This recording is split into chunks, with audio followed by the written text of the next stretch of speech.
Hey everyone, Scott from Rallitek here. Just wanted to give you a little tech tip on how to clock the top hats on the rear struts of your uh, second gen multi-link rear suspension. So this will work for your 2010 to current Outbacks, all the Crosstreks, '09 to current Foresters, even your '08 and up WRXs and STIs.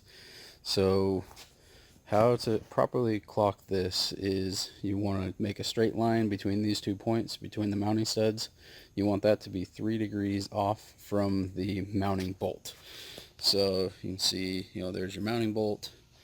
If I sight down this way, it's kind of hard to see, but you can see that this line going from there to there and the bolt hole going that way.